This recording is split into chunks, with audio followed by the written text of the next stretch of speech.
Mais uma vez, bom dia a todos vocês, que a graça e a paz de Cristo sejam com todos. Estamos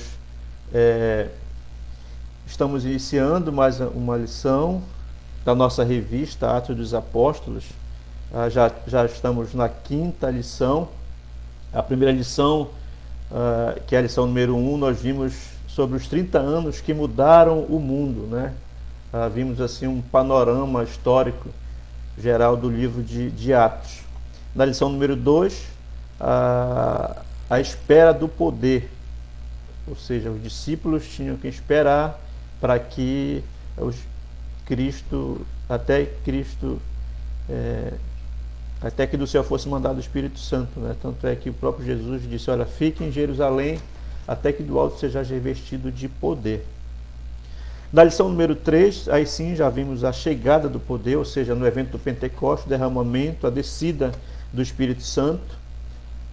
Na lição número 4, nós vimos o início da perseguição, ou seja, Satanás, como nós costumamos dizer, né, começou a colocar as manguinhas de fora, e aí ele começa a ameaçar a igreja. E na lição número 5, essa perseguição vai se intensificar, né? O título da lição número 5 é o contra-ataque de Satanás.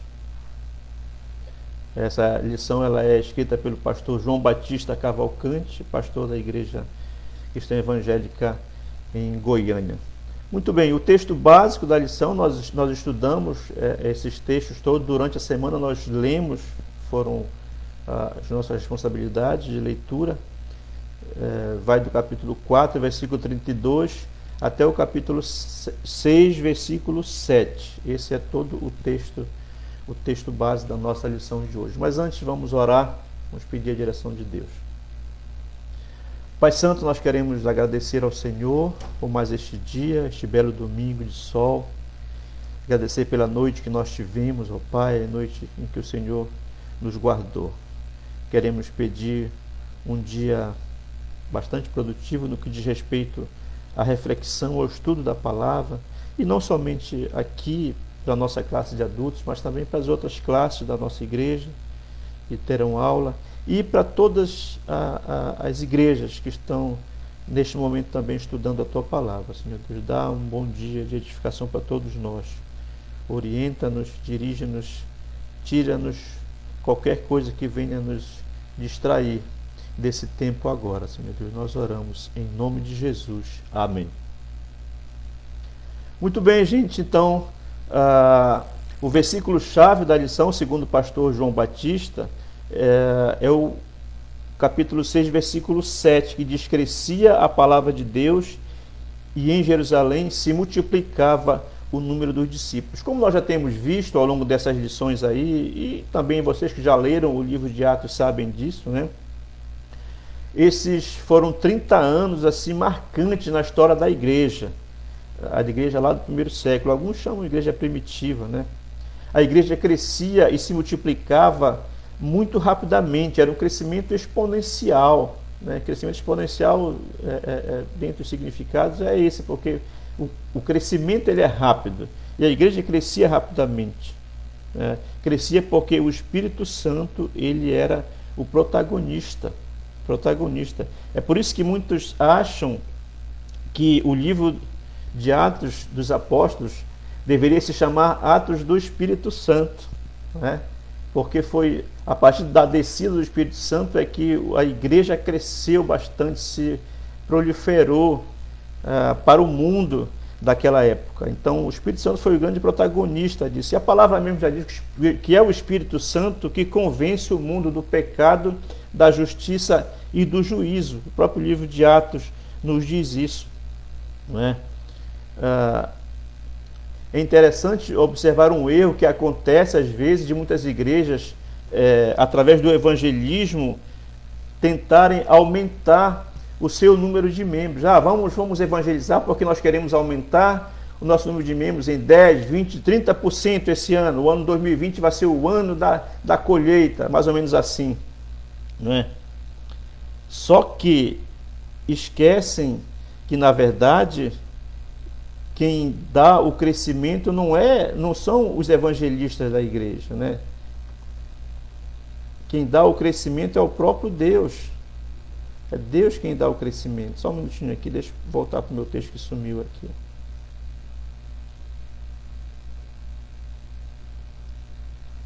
Então, é o Espírito Santo que convence, como falei, né? Não adianta o poder do convencimento do evangelista, não adianta o conhecimento intelectual, nem mesmo o conhecimento das Escrituras. É importante, mas não é predominante, né? Não é o principal. O principal é o Espírito Santo agindo, ele que convence as pessoas. O próprio apóstolo Paulo diz, né, lá no seu livro de 1 Coríntios, que um planta, outro rega, mas quem dá o crescimento é Deus. Deus é quem dá o crescimento. Então, nessas 3 décadas aí iniciais da igreja, né, o livro de Atos descreve assim algo maravilhoso, né, acontecendo dentro da igreja. Dentro da igreja. Claro, através da doutrina dos apóstolos, os apóstolos implementaram a sua doutrina que, claro, se coadunavam com os ensinamentos do próprio Senhor Jesus Cristo. Então, nesse período aí de 30 anos, cerca de 30 anos mais ou menos, né, a igreja experimentou assim algo fantástico. Através da oração, demonstração de amor, de unidade, grande comunhão, interesse pelos pecadores. A igreja fazia realmente missões. E quando a igreja trabalha de formas a exercer a sua função aqui neste mundo, nós sabemos que o diabo não fica nada contente. O diabo não se alegra, pelo contrário, né? O diabo ele se ira quando isso acontece, quando a igreja vai bem, quando a igreja experimenta crescimento, né? Então, quando isso estava acontecendo lá na igreja do primeiro século, Satanás não estava gostando e ele vai agora contra-atacar, que é o título da nossa lição. Não é? Nós vimos na palavra, no Evangelho de João, que o diabo, que é o maior inimigo da igreja, o maior inimigo de Deus, ele vem para roubar, matar e destruir. Portanto, quando ele vê a igreja agora começando a crescer e se espalhar por todo o mundo, ele vai tentar destruir a igreja com ataques de fora e ataques de dentro da própria igreja, como nós vamos ver nesta lição de hoje, né? E os seus ataques começam de fora. Seus ataques começam de fora,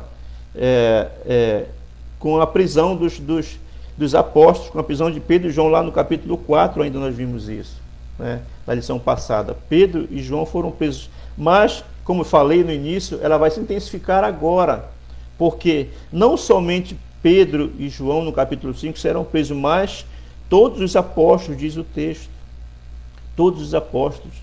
E é interessante que eu faço, só fazer um parênteses aqui, nessa parte, é que a narrativa de Atos diz que os saduceus estavam envolvidos também na perseguição e na prisão dos apóstolos, né? Os saduceus.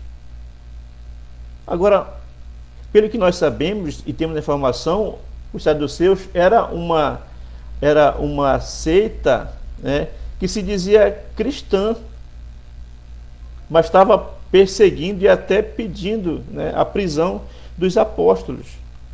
Mas sabe, irmãos, as seitas, elas são caracterizadas exatamente por tentar diminuir ou até negar a pessoa e a obra de Jesus Cristo. E quanto aos saduceus, em Atos 23:8 diz: pois os saduceus declaram não haver ressurreição, nem anjo, nem espírito. Eles não acreditavam na ressurreição. Portanto, como os apóstolos, né, como os discípulos pregavam a morte e a ressurreição de Cristo, eles eram opositores, porque não acreditavam na ressurreição de Cristo. Então os discípulos eram perseguidos por fazerem isso, por pregarem o Evangelho, por pregarem o Evangelho. Sabe que isso nos faz pensar hoje, né, sobre a acusação de pregar o Evangelho. Quantas igrejas no mundo todo são perseguidas, né, em tantos países aí, por pregarem o Evangelho. Nós conhecemos a igreja perseguida, né? Em todo o mundo. Claro, em uns países mais que outros são perseguidos. E nós aqui em Macapá, e nós aqui na Igreja dos Irmãos, né? Sabe que talvez nunca vamos ter um tipo de perseguição como algumas igrejas tiveram, como os apóstolos tiveram. Se você for olhar a história dos apóstolos, ler a história dos apóstolos, você vai ver que todos eles, né, me parece que a exceção de João, só que foi morto de morte natural, o resto dos apóstolos, todos foram mortos de forma terrível, decapitados, crucificados de cabeça para baixo, apedrejados, foram assim, a perseguição que eles sofreram. Como disse, talvez hoje você não vai sofrer perseguição a ponto de ser apedrejado, a ponto de ser açoitado, a ponto de ser degolado, crucificado, mas existe perseguição sim, perseguição mais velada, né? Quantas vezes, por exemplo, eu e você somos acusados de proselitismo, ou seja, de tentar converter as pessoas à nossa religião, segundo eles lá, né, na escola, no trabalho. Nós vivemos num Estado laico, e o conceito de Estado laico é o seguinte: é o Estado que não pode adotar uma crença religiosa e não pode privilegiar ou preterir crenças ou, digamos assim, religiões. Só que esse conceito aqui, na verdade, inclusive está na Constituição, na prática não existe, né? O Estado laico na prática não existe. Sabe, irmãos, eu trabalhei em 2 instituições recentemente, na verdade trabalho em uma ainda, mas trabalhei em 2 instituições em que, ao chegar na instituição, né, você depara logo com uma imagem, especialmente agora nesse período, inclusive, de Sírio, né, que as movimentações já estão começando aí. Na entrada da instituição, você vê lá a grande imagem lá, e fica fixa. Eu conheço uma instituição que está o ano todo a imagem lá, dentro da instituição pública. A imagem da padroeira do Brasil. Mas aí, quando você começa a falar do Evangelho, eu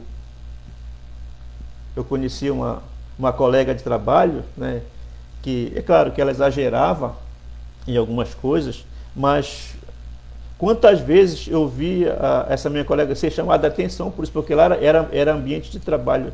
Eu não estou falando de exageros. Claro, quem exagera, você vai lá para trabalhar, você vai estar para cumprir a sua tarefa de funcionário público. Mas quantas vezes ela foi acusada de estar querendo fazer proselitismo lá na instituição.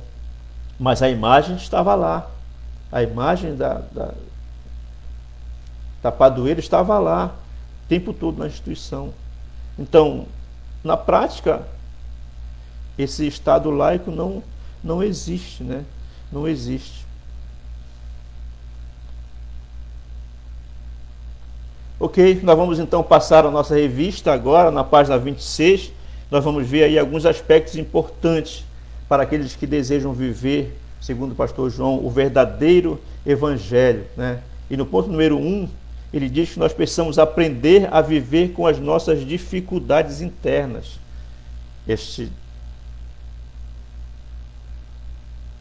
Esta meditação está no capítulo 4, versículo 32, até o capítulo 5, versículo 16.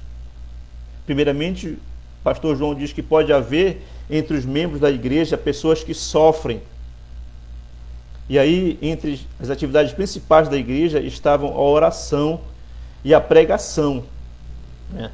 Mas, diz ele, a religião verdadeira também inclui atividades secundárias, né? Como cuidado dos órfãos e das viúvas. Tiago 1:27 nos diz isso. O evangelho se estende aos cansados, sobrecarregados, aos que estão doentes, aos que estão fome, aos que têm fome, né? E aí eu acrescentaria aqui aos idosos, né?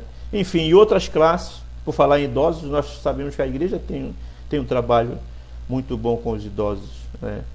E nesse tempo esteve parado, mas já está retomando de novo aí os trabalhos. A igreja está retomando isso. Então a igreja tem que cuidar dessas pessoas.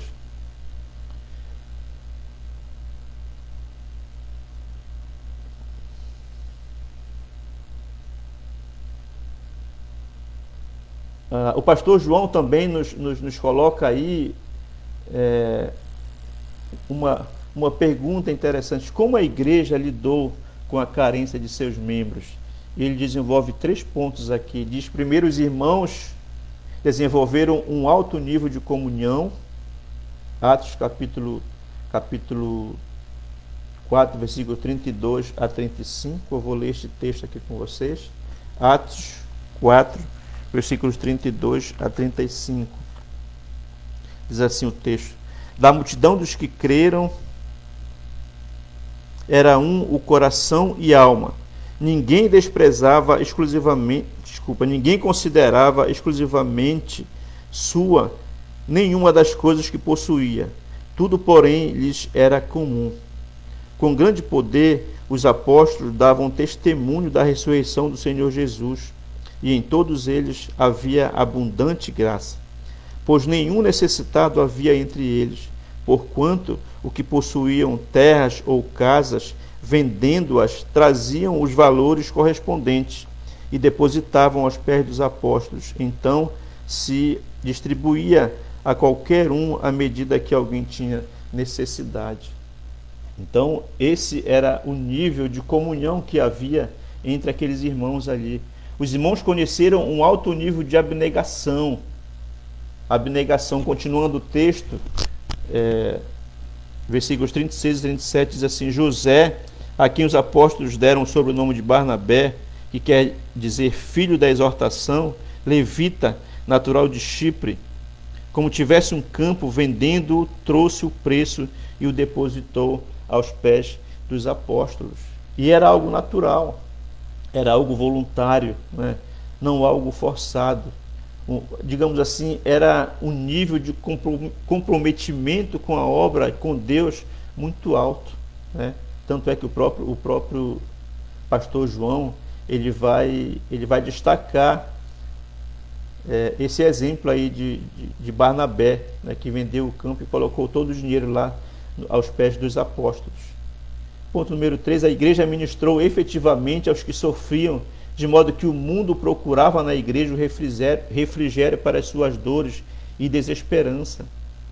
Aí o capítulo 5, versículos de 12 a 16. Né?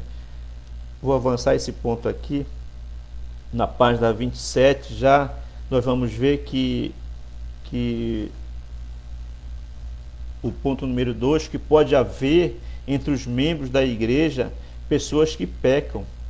Pessoas que pecam. E isso é natural. Hoje acontece isso também, porque nós fomos salvos, né, fomos convertidos ao Senhor, mas nós sabemos que nós ainda possuímos a natureza de pecado. Muito embora regenerados, ainda continuamos na condição de pecadores. O pastor diz isso, carentes de vigilância e da misericórdia de Deus. E aí nós vamos ter o primeiro exemplo da lição de hoje, sobre o ataque de Satanás, que vem de dentro da igreja, né?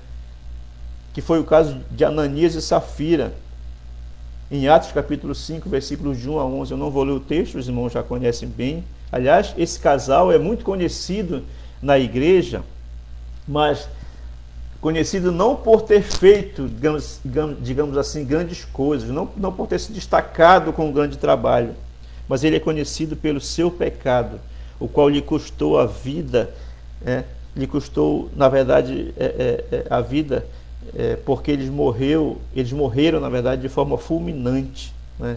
Diz lá o texto de Atos capítulo 5.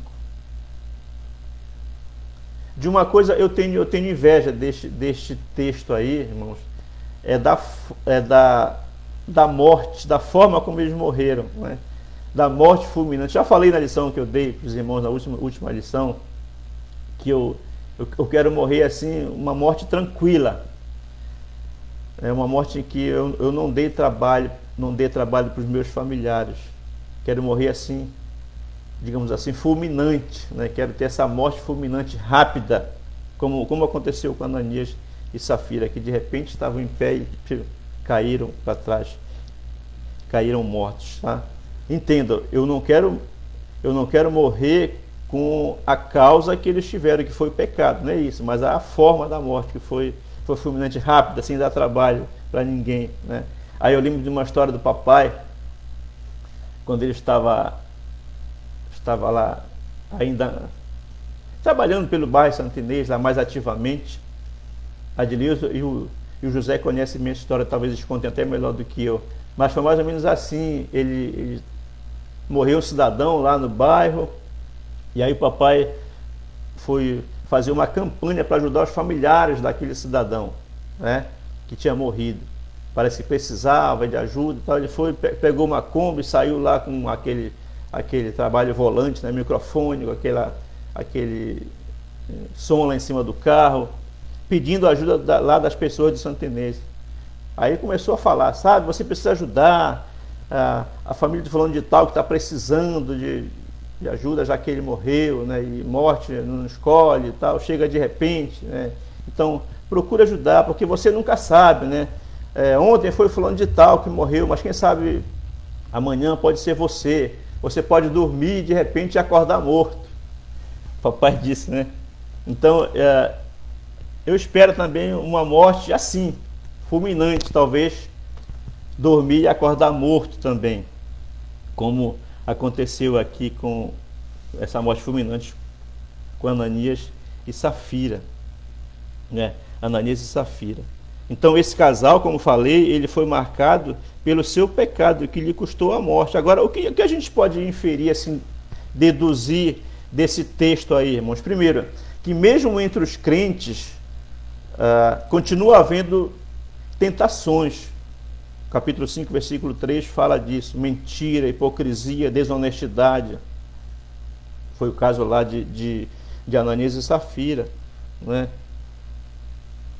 Os pecados são sempre uma ofensa direta contra Deus. Contra Deus. Nos dois versículos aqui, segundo o pastor João, versículo 4, que diz assim: ouvindo estas coisas, não, mais em cima. Vou ler a partir do 3. Então Pedro disse a Ananias: por que encheu Satanás o teu coração para que mentisses ao Espírito Santo, reservando parte do valor do campo, conservando-o porventura não seria teu, e vendido não estaria em teu poder? Como, pois, assentaste no teu coração este desígnio? Não mentiste aos homens, mas a Deus. Versículo 9. Tornou-lhe Pedro: por que entrastes em acordo para tentar o Espírito Santo, o Espírito do Senhor? Eis aí a porta os pés, isso ele falando já para Safira, né? Eis aí a porta os pés dos que sepultaram o teu marido, e eles também te levarão. Então o texto diz: por que entrastes em acordo para tentar o Espírito do Senhor, ou seja, o Espírito Santo. Lá em cima ele diz, fala, não mentiste aos homens, mas a Deus, e agora ao Espírito Santo, né? Porque o Espírito Santo era e é Deus. Apesar de que algumas seitas não acreditam nisso, mas nós acreditamos que o Espírito Santo era e é Deus, né? Era e é Deus. Foi por isso que inclusive este texto aqui, irmãos, ele pode ser usado para combater aqueles que afirmam isso, né? Que o Espírito Santo não é Deus. Aqui nós vimos claramente Pedro falando lá acima que Ananias mentiu a Deus, né? E aqui embaixo fala que Safira mentiu ao Espírito Santo, que é a mesma coisa, que é Deus, tem a essência de Deus, né?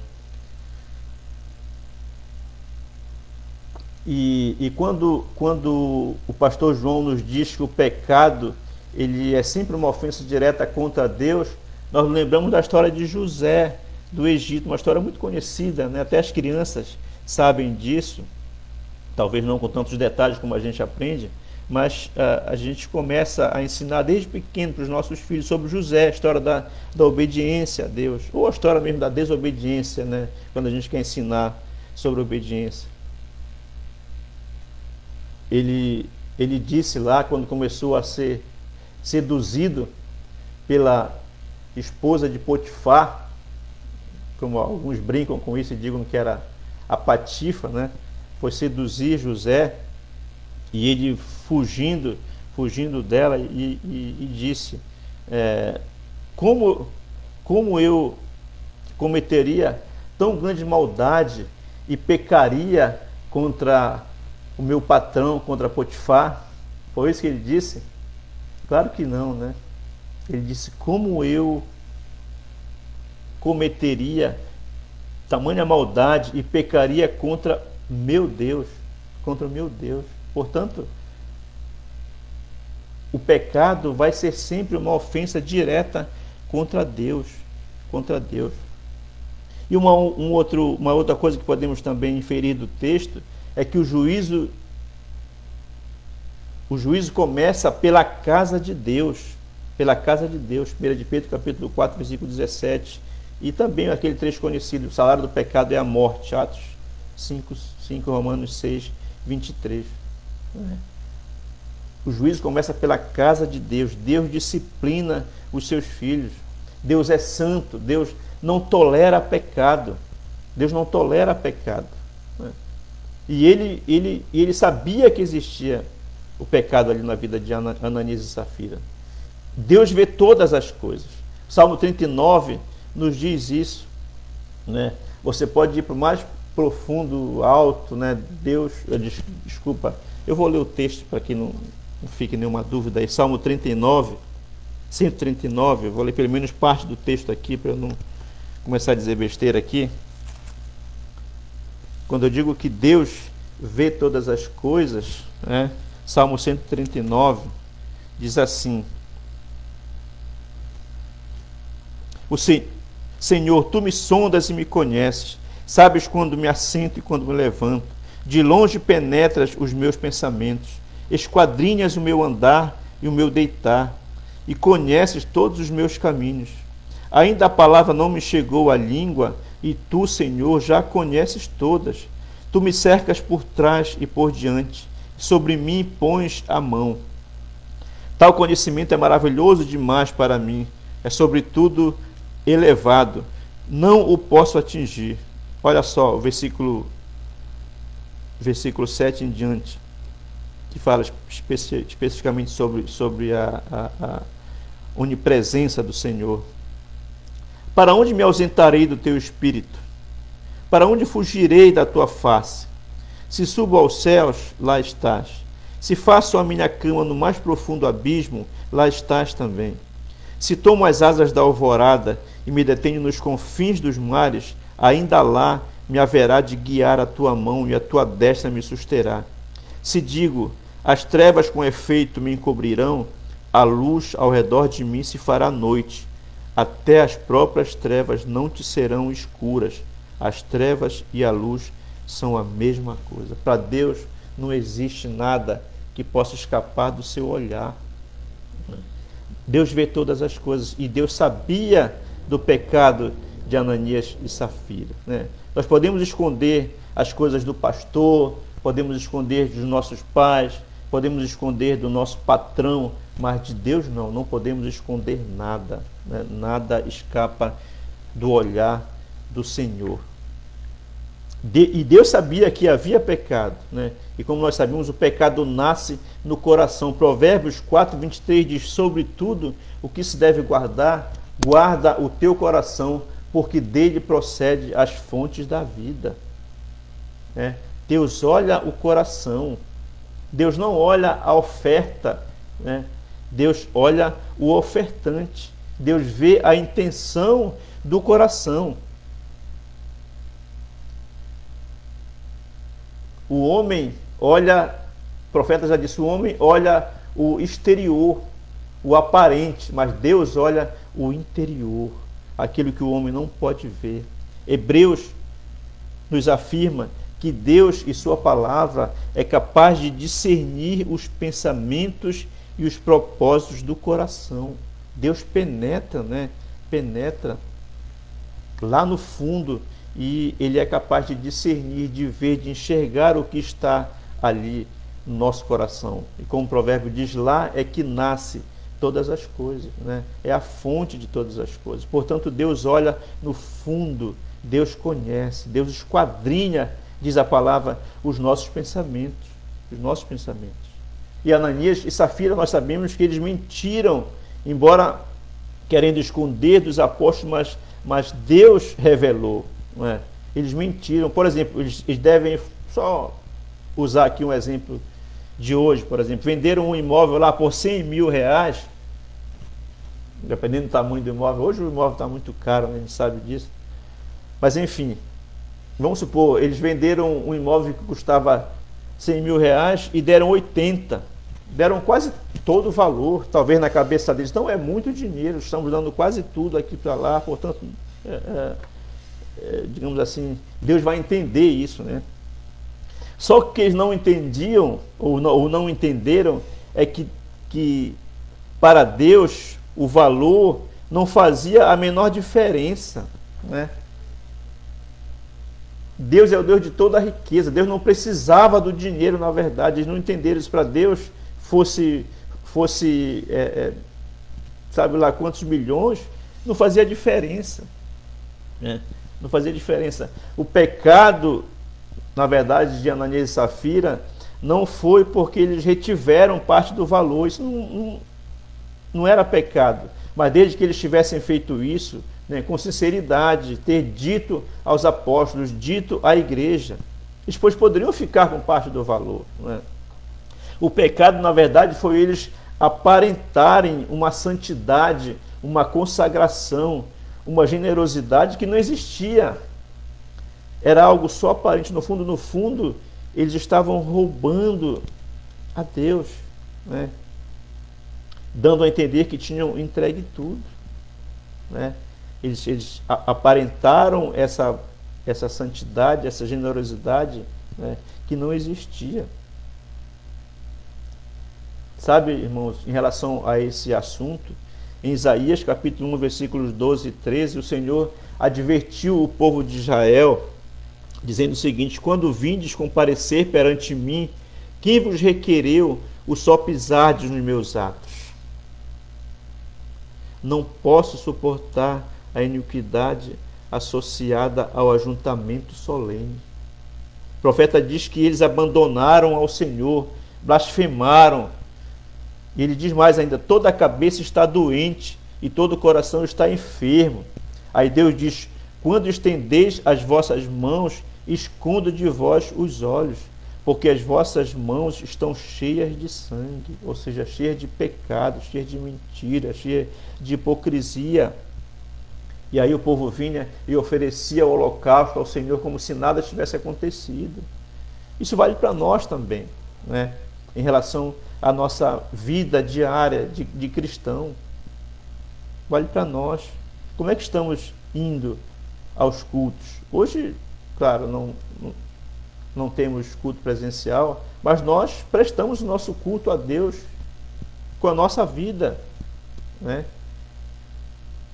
Na verdade, para o cristão, o estilo de vida deve ser um estilo de adoração, de culto a Deus todos os dias, né?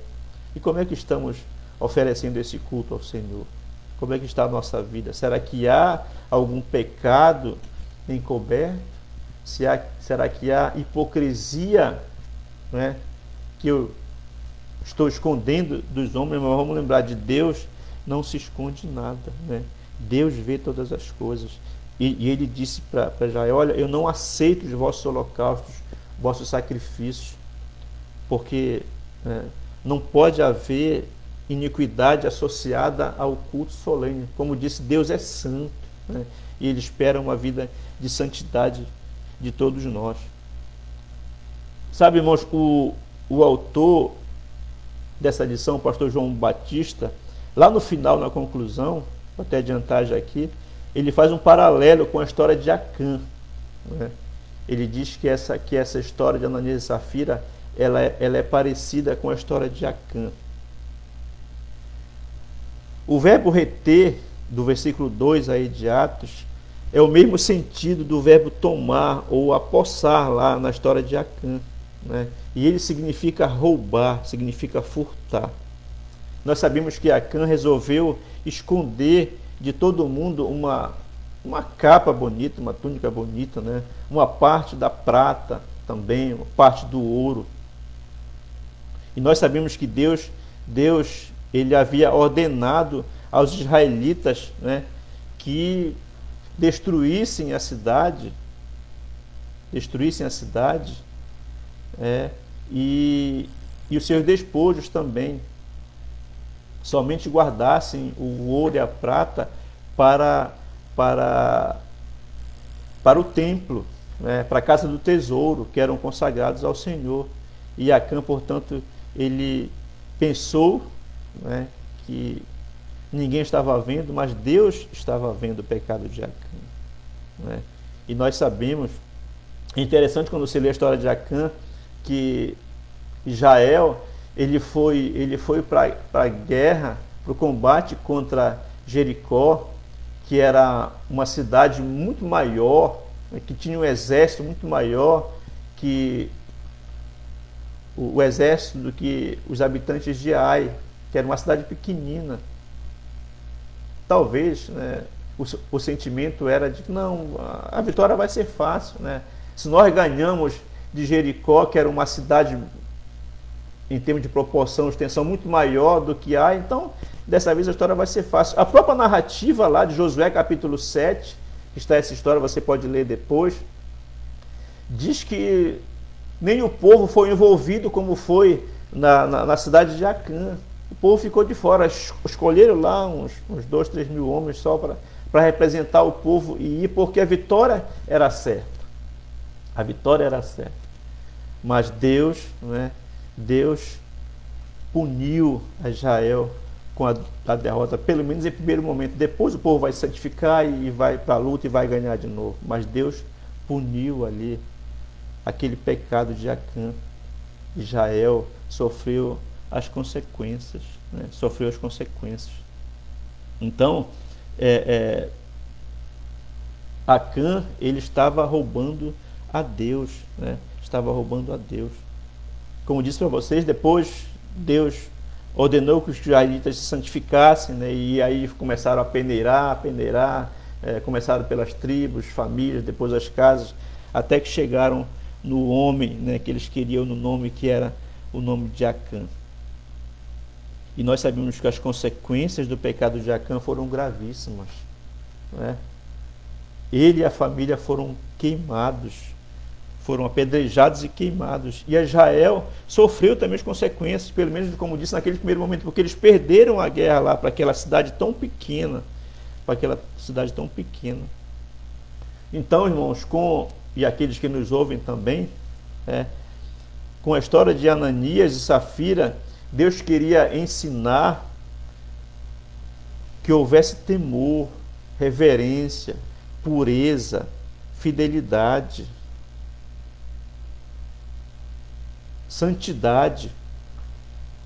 Com Deus não se brinca, de Deus não se zomba. Tiago fala isso, de Deus não se zomba, né? Nós podemos imaginar como deve ter sido a partir daquele momento ali. A morte de Ananias e Safira realmente causou temor, causou medo às pessoas, né? A punição foi exemplar para mostrar para a igreja que Deus, ele é soberano, que Deus é o Senhor da igreja. Deus é o Senhor da igreja. E se você for ler o versículo 11 de Atos capítulo 5, você está acompanhando na sua Bíblia aí, você vai ver o seguinte, diz assim: e sobreveio grande temor a toda a igreja. Olha, e não somente a igreja, diz o texto aqui, né? E a todos quantos ouviram a notícia desses acontecimentos. Seu objetivo era que houvesse temor, fidelidade, reverência a Deus. Realmente aconteceu. Sobreveio grande temor a toda a igreja e aos de fora da igreja também. Fora da igreja. A igreja estava nascendo naquele momento, a igreja estava crescendo, né? E a igreja não poderia nascer já adulterada com pecado, com hipocrisia, com mentira dentro da igreja. Por isso que eu digo, né? E muitos dizem, a punição de Ananias e Safira foi exemplar para que todos aprendessem, né, e temessem a Deus, que é o dono da igreja, que é o autor da igreja. Imagina se Deus agisse conosco com o mesmo rigor que ele agiu ali com Ananias e Safira, irmãos, né?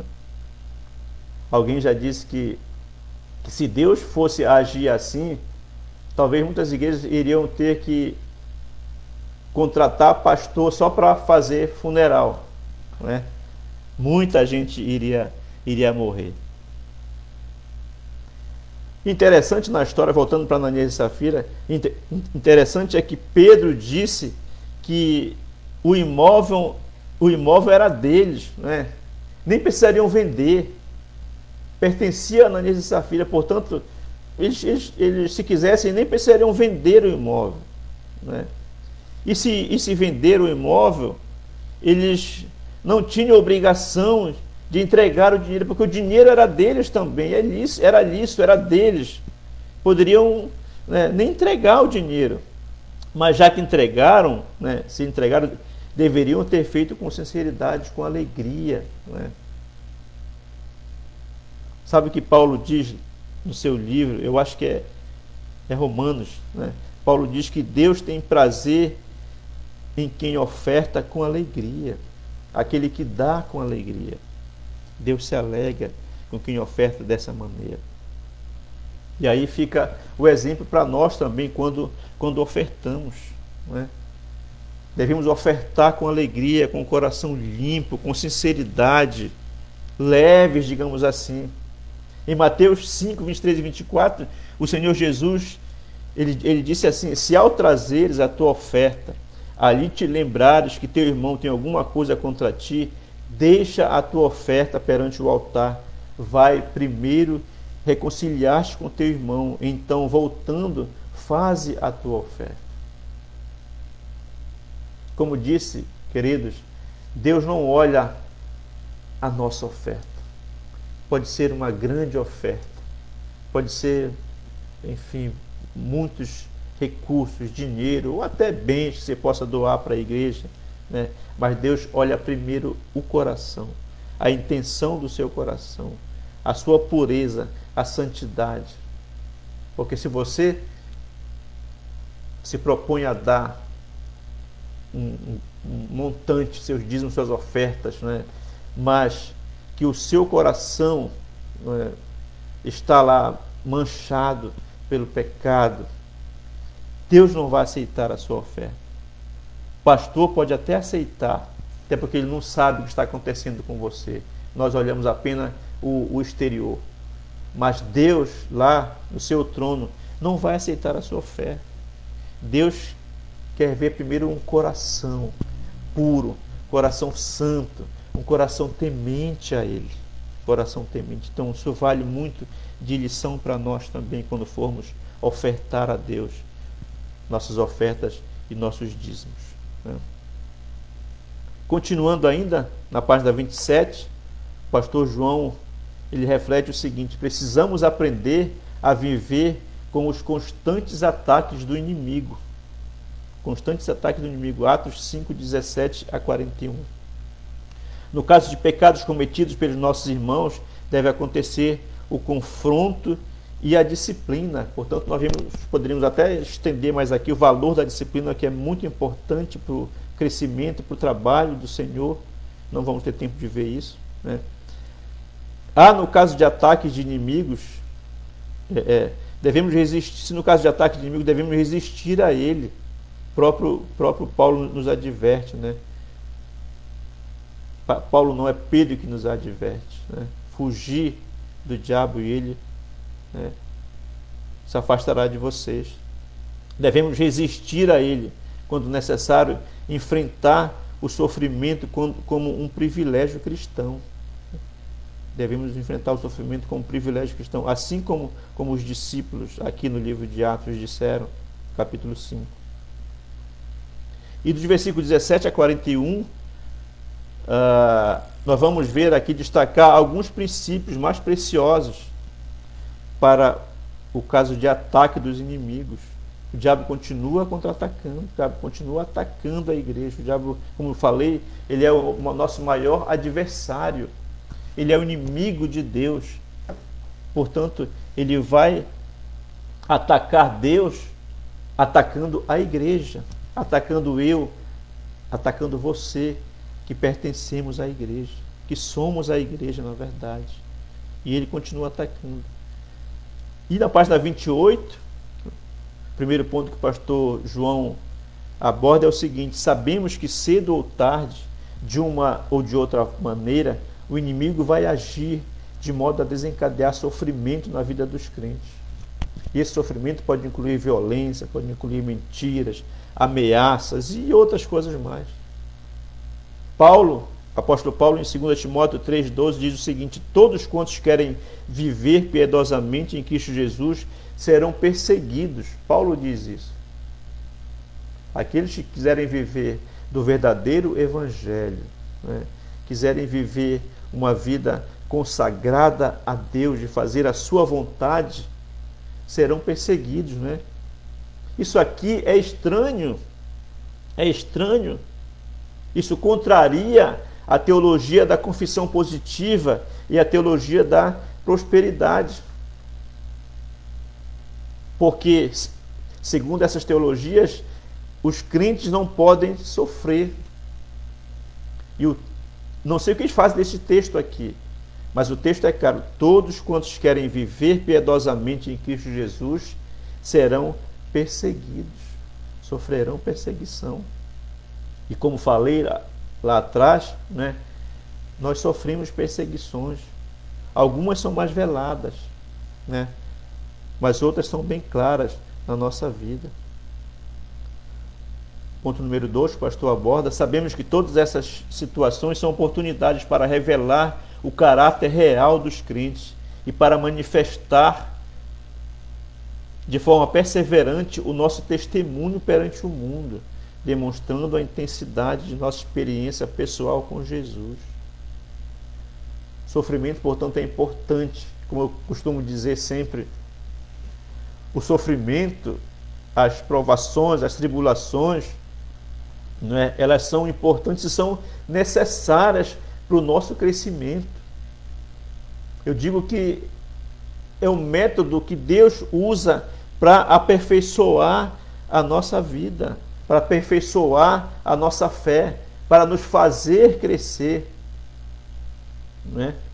O Salmo 119, versículo 72, fala muito bem isso. Nós já vimos isso na igreja lá, a gente cita de vez em quando, mas só para lembrar os irmãos, o Salmo 119, 72 diz o seguinte: foi-me bom eu ter passado pela aflição, para que aprendesse os teus decretos. Então, as aflições, os sofrimentos, as tribulações, as provações servem para que nós possamos aprender a vontade do Senhor na sua palavra, para sermos aperfeiçoados nela, para aperfeiçoarmos a nossa fé. Então, os sofrimentos são importantes. Esse método pedagógico que Deus usa para nos fazer crescer também.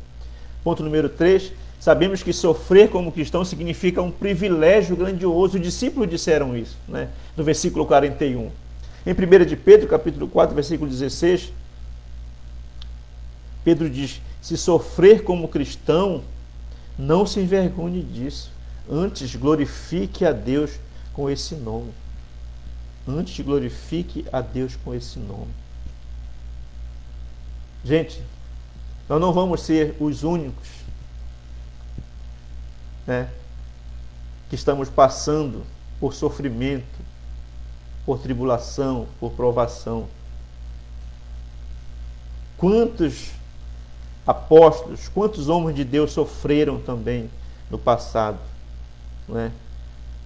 E quantos ainda irão sofrer no futuro perseguições, porque esse é o método que Deus tem usado para nos fazer crescer, como falei. Portanto, deve ser um privilégio nosso sofrer pela causa do Senhor, essa causa nobre, né? Sofrer pelo Evangelho. Hebreus capítulo, me veio na mente agora aqui esse texto, Hebreus capítulo 11,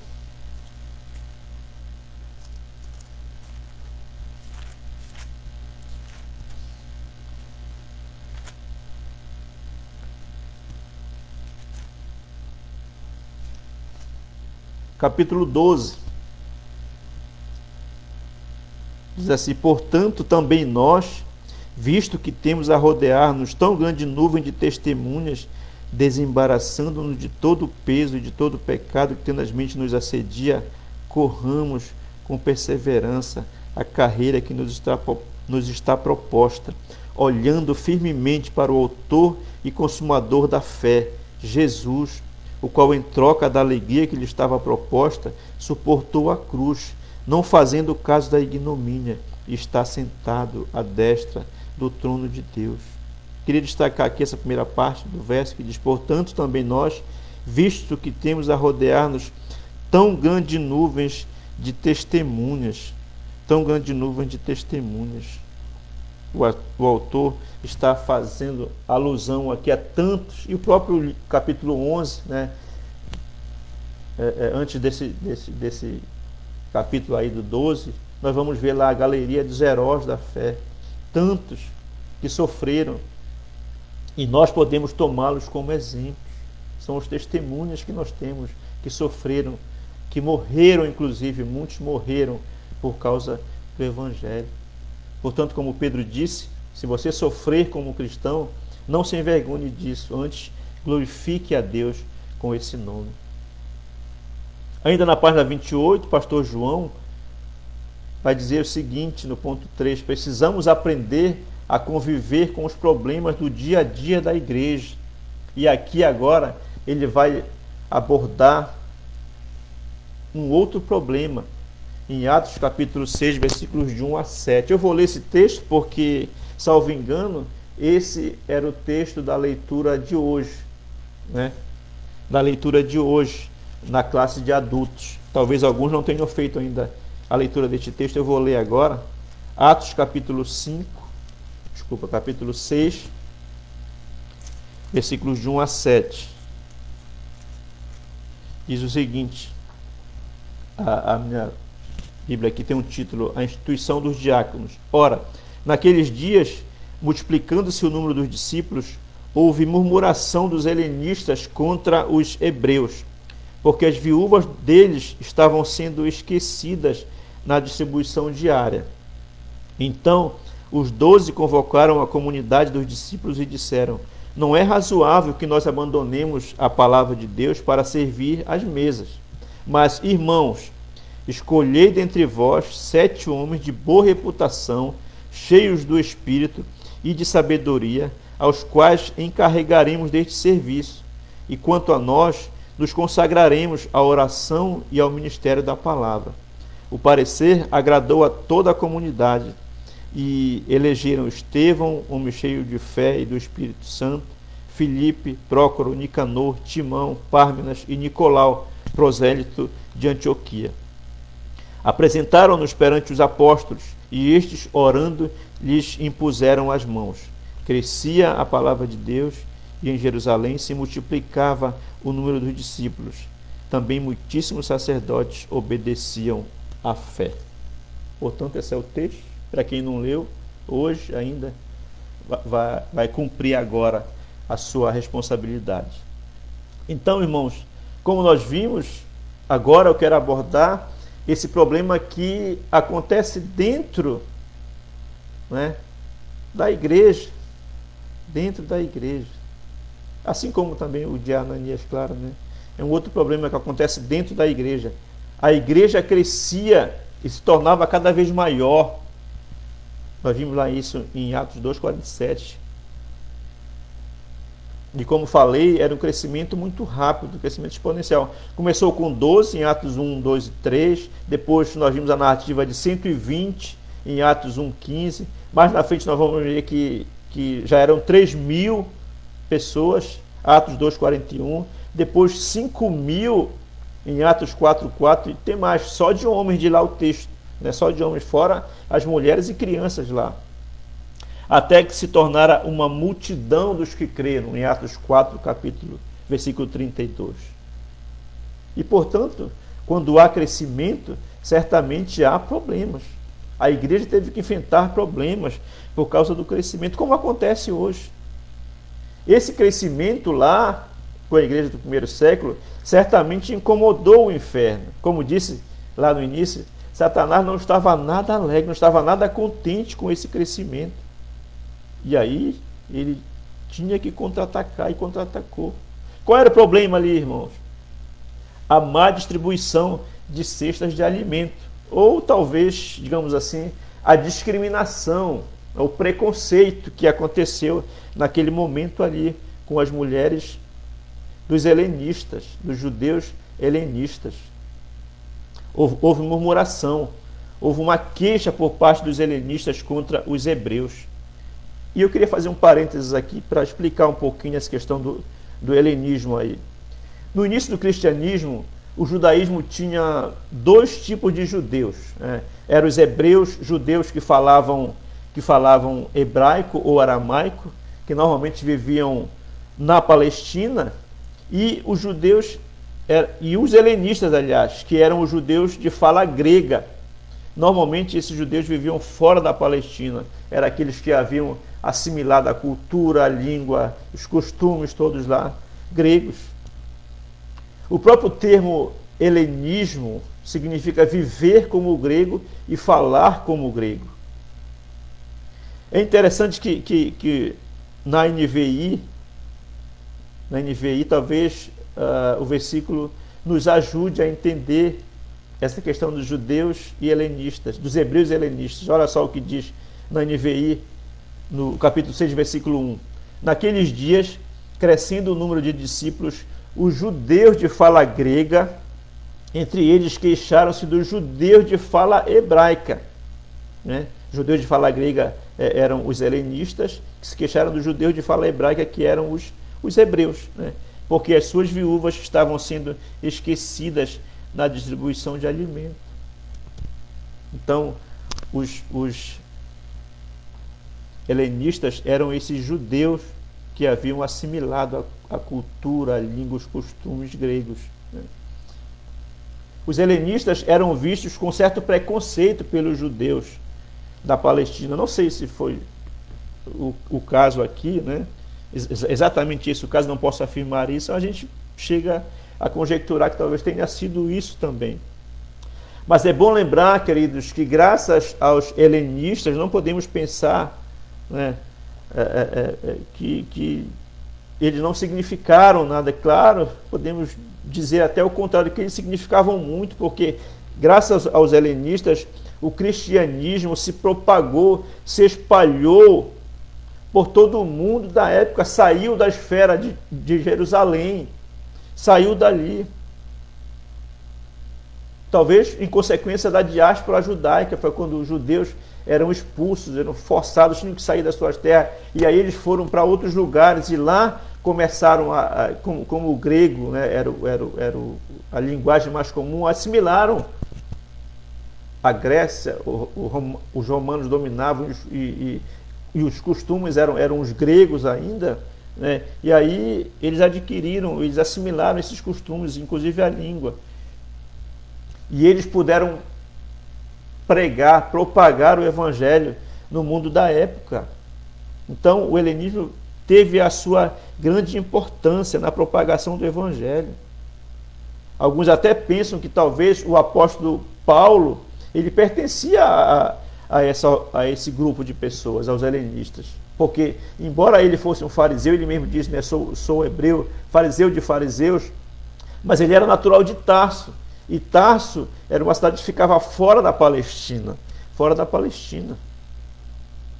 Então, alguns pensam até que o próprio Paulo era um helenista também. Hoje, a igreja enfrenta problemas, sim, especialmente as igrejas que crescem, né? Problemas de questões administrativas, organizacionais, questão de ministérios, né?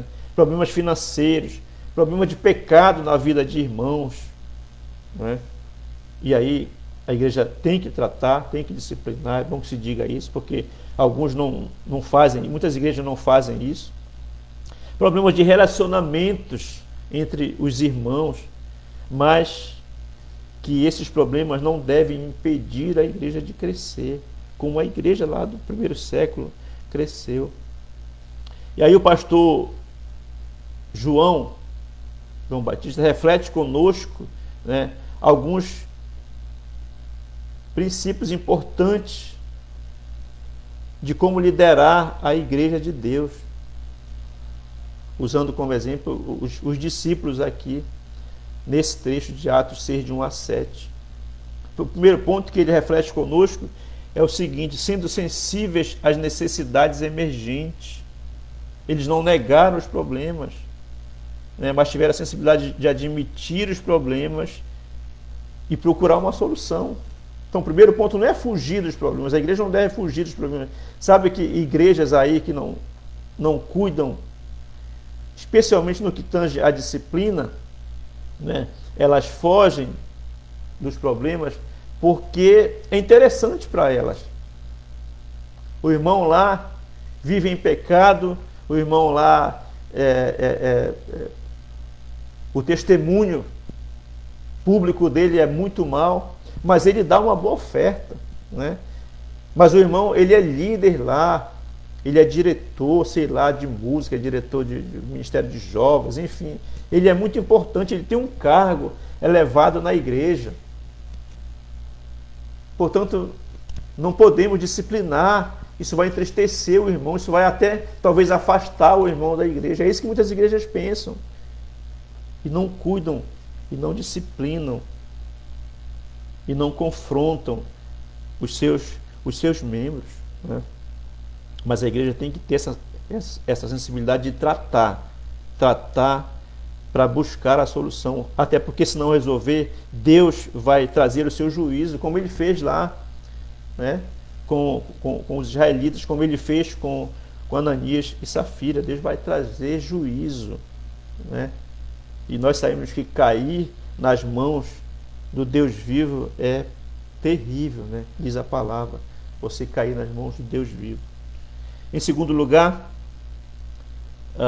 podemos aprender com os discípulos lá, é que os discípulos envolveram e valorizaram a igreja no processo decisório, lá quando eles disseram: olha, escolham aí 7 homens para que cuidem disso.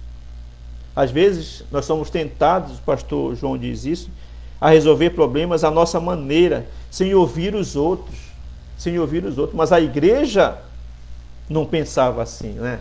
A igreja pensava diferente. Talvez conhecendo Provérbios, capítulo 11, versículo 14, né? Provérbios 11, 14,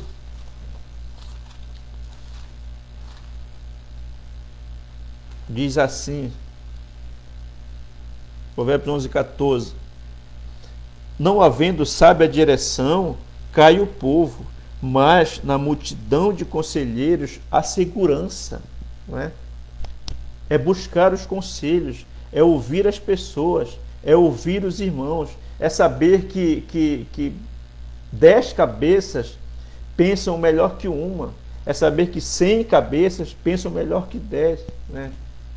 E aí os apóstolos buscaram o auxílio da igreja. Portanto, há esse princípio importante aí: os discípulos não resolveram as coisas sozinhos. Hoje, em muitas igrejas, nós vemos a centralização de poder, centralização de autoridade, pastores que mandam e desmandam nas igrejas, pastores que decidem tudo, pastores que determinam e a congregação só faz executar. Absurdo ou não seja a ordem, né? Então há essa centralização de poder. E aí a gente pode refletir um pouco sobre essas formas de governo da igreja. Normalmente a gente conhece 3 formas de governo. Claro que há também algumas variações também. Mas as 3 mais conhecidas são a episcopal, é aquela que centraliza as decisões na pessoa do bispo ou do pastor presidente. É onde as decisões acontecem, digamos assim, de cima para baixo, né? De cima para baixo. A decisão é centralizada no pastor e mais alguns que os auxiliam ali. E nós temos algumas igrejas que têm esse sistema de governo. Assembleia de Deus, A própria Igreja Católica, onde o Papa, né, ele decide, as decisões mais importantes são dele, lá do Vaticano. E todas as igrejas neopentecostais, onde os pastores são verdadeiros ditadores, né, ditadores que mandam tudo, fazem até chover nessas igrejas aí. Então existe o sistema episcopal, esse sistema onde as decisões são centralizadas no bispo ou no pastor presidente. Existe também o governo presbiterial ou parlamentar, onde normalmente existe um conselho que toma as decisões, não é mais só uma pessoa, mas é um conselho, né, composto de pastores, diáconos, presbíteros, né? E aqui nós vimos o exemplo mais conhecido da igreja presbiteriana, né, que funciona com esse sistema. Além do episcopal e presbiterial, existe também o sistema congregacional, onde a maioria da congregação, né, a maioria dos membros da igreja participa das decisões, ou digamos assim, de muitas decisões, não de todas as decisões da igreja, mas das principais decisões, onde a igreja reúne o seu corpo numa assembleia geral e aí toma as decisões. A nossa igreja possui esse sistema, o congregacional, não é? Igreja dos Irmãos, Igreja Batista, a própria igreja congregacional também adquire esse sistema. E aí nós vimos que os apóstolos, eles procuraram ouvir, diz, olha, escolhei aí entre vocês. A igreja participou também desse momento ali. Como disse ainda há pouco, eles não resolveram sozinhos aquele problema, não buscaram a solução sozinhos.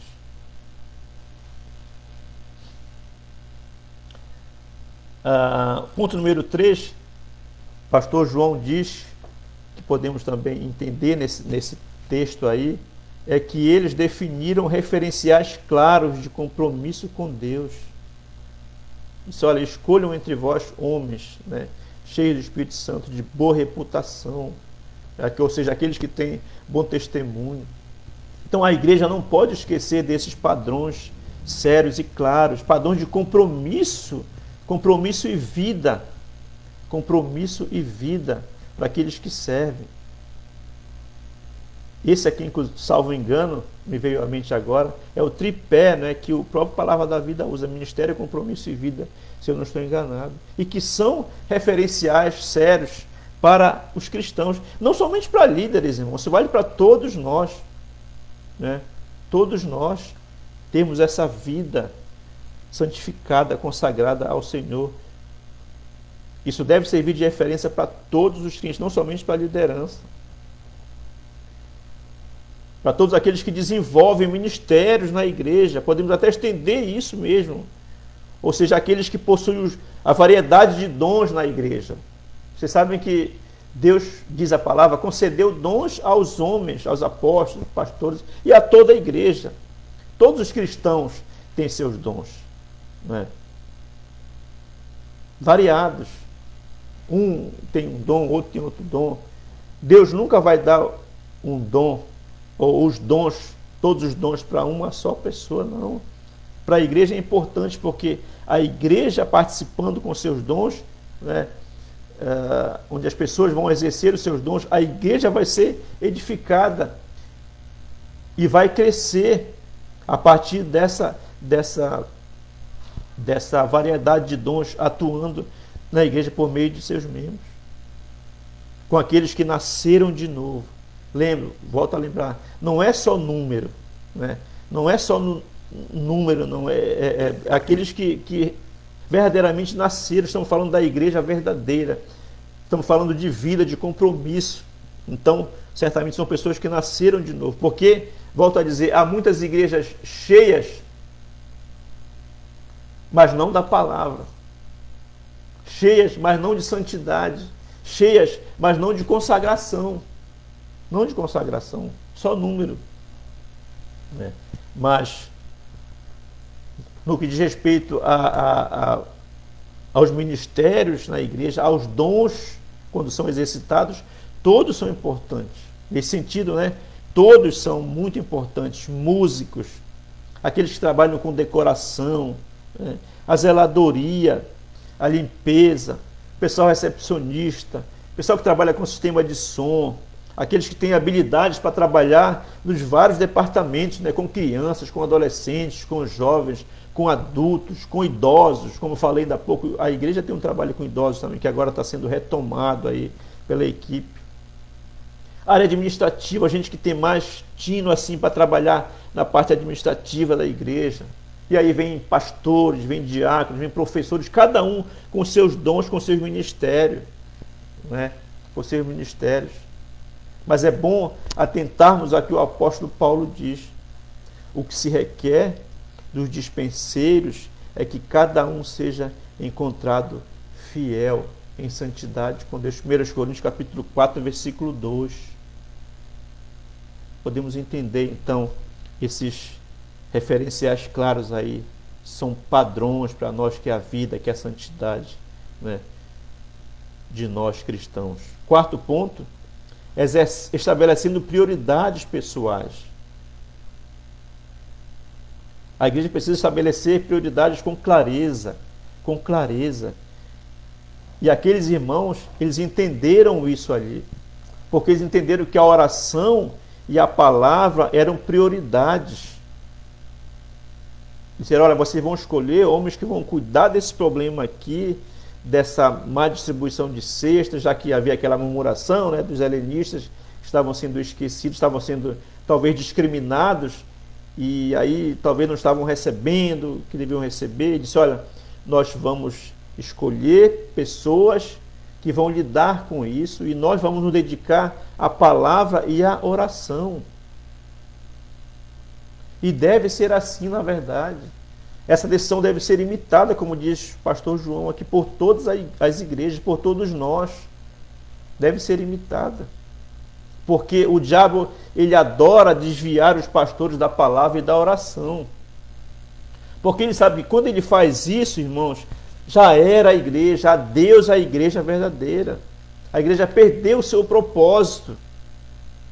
Quando a igreja se preocupa apenas com prédios, com programas, com entretenimentos, né? Quando essas coisas tomam o lugar da palavra da oração, como disse, já adeus à igreja, já era. Definitivamente, né? Ela deixa de cumprir os propósitos pelos quais ela existe aqui neste mundo. E o diabo faz tudo, ele ataca para que os pastores, né, possam deixar de lado essa prioridade, que é a pregação da palavra, que é a oração. Infelizmente, isso tem sido assim uma realidade em muitas igrejas, onde cada vez mais a palavra vai sendo deixada de lado, onde aumenta-se o tempo para músicas e músicas e músicas, aumenta-se o tempo para entretenimento, aumenta-se o tempo para lazer da igreja, para congraçamento, para atividades sociais, e se diminui cada vez mais o tempo da pregação da palavra, o tempo de oração. O diabo, ele faz isso porque ele sabe que se a igreja deixa de fazer isso, ela está derrotada. Quer dizer, entre aspas, né? Porque a igreja verdadeira não faz isso. E o próprio Jesus já disse, porque as portas do inferno não prevalecerão contra a igreja, mas a igreja verdadeira, a igreja de Deus, que exerce o seu papel como igreja. Ponto número 5, mantendo o ambiente de oração e autoridade espiritual. Finalmente, os discípulos nos ensinaram que para liderar a igreja é preciso zelar pelo desenvolvimento de um ambiente saudável, digno do que entendemos por reino de Deus. Pastor João que diz isso aqui na revista, você pode acompanhar na página 29 aí, no item 5.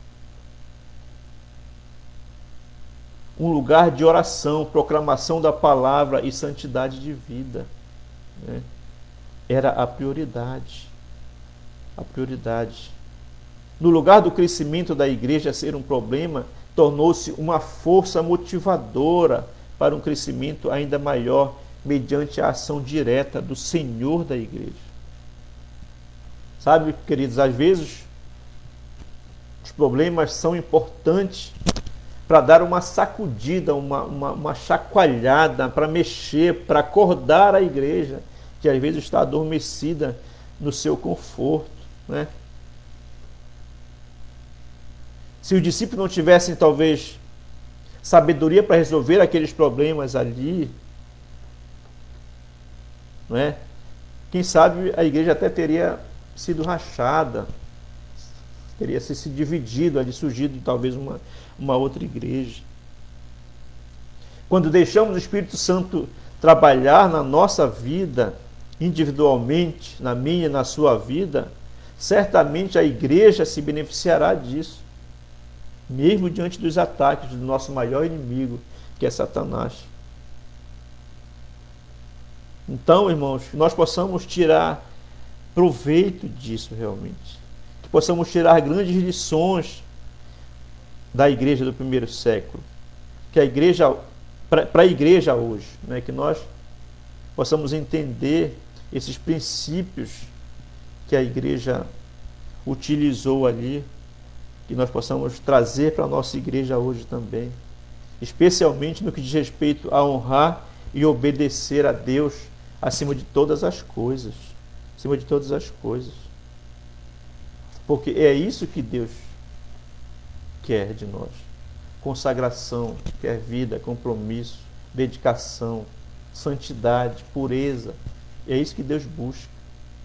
E como vimos então, devemos estar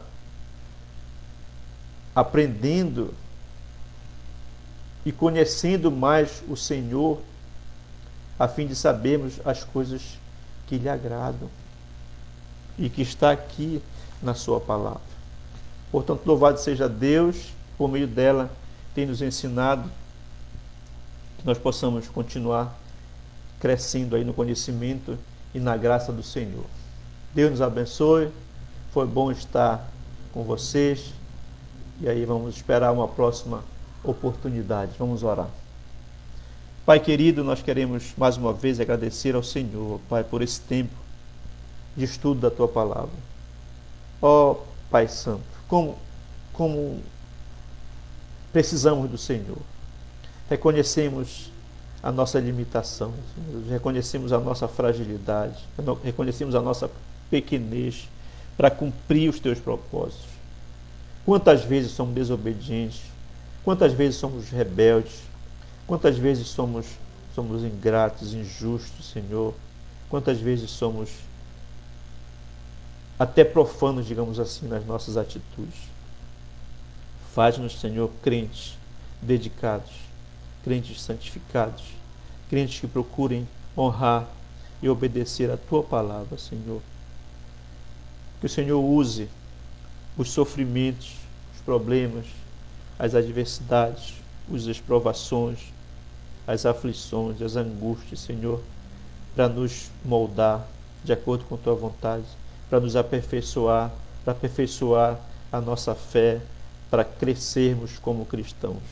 Ó Pai, que possamos saber que, muito embora o diabo continua nos perseguindo, continua nos atacando, mas nós sabemos que, como cristãos, ó Pai, como tendo o Senhor como o nosso grande Deus, nós sabemos que Ele já está derrotado, ó Pai, que possamos crer nisso, confiar nisto e nos submeter à Tua vontade.